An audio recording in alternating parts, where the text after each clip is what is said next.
শুধুমাত্র একটা ফাইজলামি ঠাট্টা মশকারা ছাড়া অন্যদেরকে ছোট করা ছাড়া আর কিছুই না। সুতরাং ফাতর ফাতর ওর জায়গাত আছে।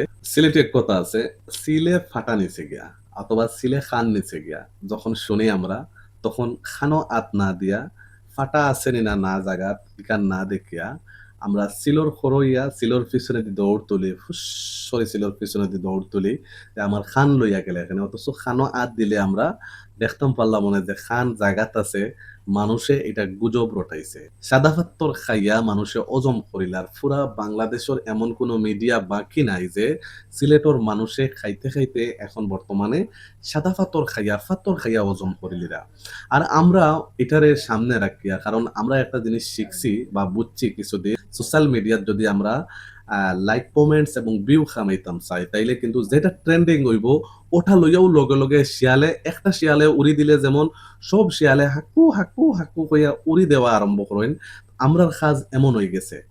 কোন একজন সাংবাদিক অথবা কিছু হলুদ মিডিয়ায় বোলাগঞ্জ নিয়ে নিউজ করছে আর এটা নিয়ে পুরা বাংলাদেশ উত্তাল, সবকিছু মানুষের খাওয়া দাওয়া গুম তৈয়া খামখাস তৈয়া খালি বুলাগঞ্জ নেরগি বুলাগঞ্জের ফাত্তর নেরগি বুলাগঞ্জ ফাত্তর নিতে নিতে মরুভূমি বানাই লিছেন। এক জিকির ছাড়া আর কোনো জিকির নাই। মানুষের লাইক কমেন্ট ভিউ খামানির লাগে হয়েছে যে সিলেটের মানুষের সাদা ফাত্তর যখন খাই লিছেন এখন ফাত্তর নিলে গিয়া তো বালুর প্রয়োজন হয়, তো কক্সবাজার আইয়া বালু নিবা গিয়া সবটিন কি জন্য ভাই এরকম আপনারা করেন?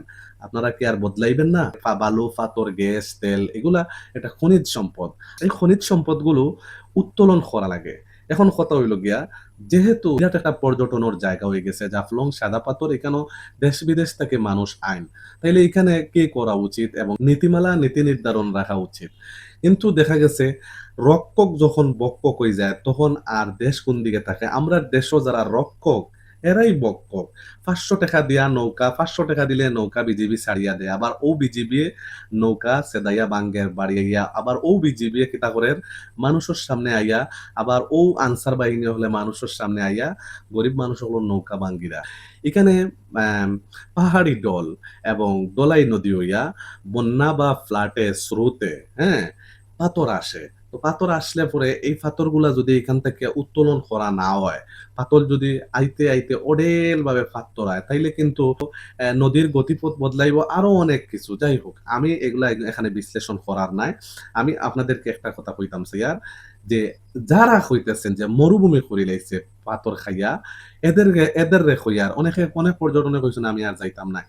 আপনারা এখন কইয়ার আজকে আমি যে আপনারা প্রত্যক্ষ দয়া করে আপনারা কালবেলায় একটা রিপোর্ট করছে যে রাতের আধারে সব পাথর সরিয়ে নেওয়া হচ্ছে। মানে এই যে একটা গুজব শুরু হইছে, আমি আপনারা কই একটা জিনিস, এই যে আপনারা যে সিলেটের মানুষ নিয়ে যে মন্তব্যগুলা করতেছেন, আপনি একবার আসেন, আপনি একবার আউকা, আপনি একবার আউকা, তুই একবার আয়, তোমরা একবার আউকা অথবা তোমরা একবার আও, সরাসরি জায়গাত আও, আপনারা একবার ওই জায়গা সরাসরি আসেন, আইসা দেখেন যে পর্যটন এরিয়া যেখানে আছে, পর্যটন এরিয়ার তো একটা সীমা নির্ধারণ করা উচিত।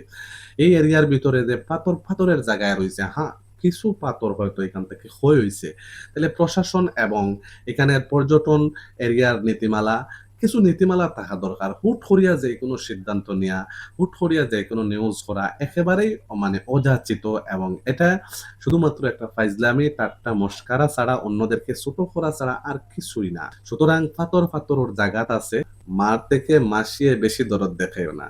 আমরা সিলেটবাসী জানি কিতা করা লাগবে, তারপরেও আমি প্রশাসনের কাছে এবং এই এলাকার দায়িত্বশীল যারা আছেন ওনাদের কাছে বিশেষ আবেদন যে পর্যটন এরিয়াটা যাতে সব সময়ের জন্য হেফাজত থাকে এটা অবশ্যই করবেন। হ্যাঁ, আর ওই যে মরুভূমি বানাইলিছে আর যে ছবিগুলা দেখছেন এগুলা 70% গুজব এবং মিথ্যা। যদি কেউ চ্যালেঞ্জ করেন পরবর্তী ভিডিও অবশ্যই নিয়ে আসবো প্রমাণ সহ।